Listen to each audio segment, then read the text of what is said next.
Salut les survivants, bienvenue dans Choc Actu, l'émission où on parle des pires faits divers, mais on en rit, parce que sinon on pleure, non?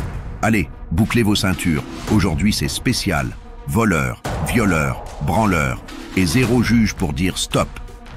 Villeurbanne, samedi. Villeurbanne, samedi, une femme marche tranquille, paf. Un type en trottinette la renverse pour lui arracher son collier. Le gars, un Algérien sous OQTF, tente de fuir et tombe comme une main batte. Heureusement, un policier réserviste passait par là. Chuck, mec, si tu veux braquer quelqu'un, commence déjà par savoir conduire une trottinette. Mais plus sérieusement, OQTF. Obligation de quitter la France, sauf que personne ne vérifie. C'est comme dire à un mec bourré, rentre à pied.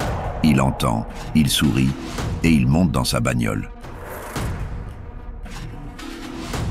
On passe à Aix-en-Provence, où un violeur en herbe s'est fait recadrer par un flic hors service. Dans un bar d'Aix, un Marocain sans papier, multirécidiviste, évidemment, commence à agresser sexuellement une femme. Mais surprise, le gars n'avait pas vu qu'un policier buvait un coup à côté. Résultat, immobilisation musclée. Chuck, le flic voulait juste son mojito. Il a eu un combo mojito plus clé de bras. Et pendant ce temps, le type sera jugé plus tard, parce qu'il a droit à une défense. Bah oui, c'est pas comme si c'était déjà un serial relou. Attention à Lyon. À Lyon, on se bat pour une canette de bière. Oui, Chuck valide, c'est l'absurdité version hardcore. Avenue Berthelot, Lyon. Un commerçant surprend un voleur qui pique une canette de bière. Le mec sort, un tournevis, et bim, dans le crâne du commerçant, direction les urgences. Chuck, hé frère, t'aurais pas pu attendre l'happy hour? Le voleur, tunisien sans papier, alcoolisé, bref, le combo gagnant.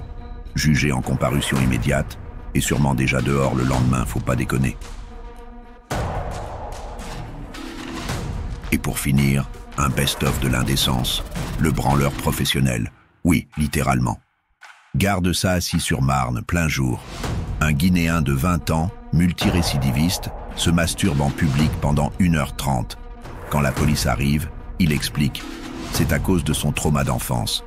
Ah, monsieur pensait qu'il était dans le métavers YouPorn, tranquillou, à la gare. La réalité? Bah non, frérot. C'est pas un film VR, c'est la vraie vie. Verdict, 6 mois avec sursis. Résultat, allez hop, rentre chez toi, essaye de pas recommencer, hein. Franchement, à ce stade, c'est plus un tribunal, c'est un comedy club. Il devrait filer des tickets d'entrée avec les jugements. Voilà, les amis, France 2025. Des OQTF qu'on n'expulse pas, des violeurs qu'on relaxe, des voleurs au tournevis, des branleurs professionnels. On dirait une comédie, mais c'est juste les infos. Lâchez un like si vous êtes encore vivant.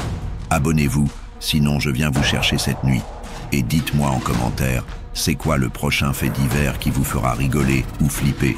À très vite sur Choc Actu, l'actu qui saigne, mais qui fait marrer.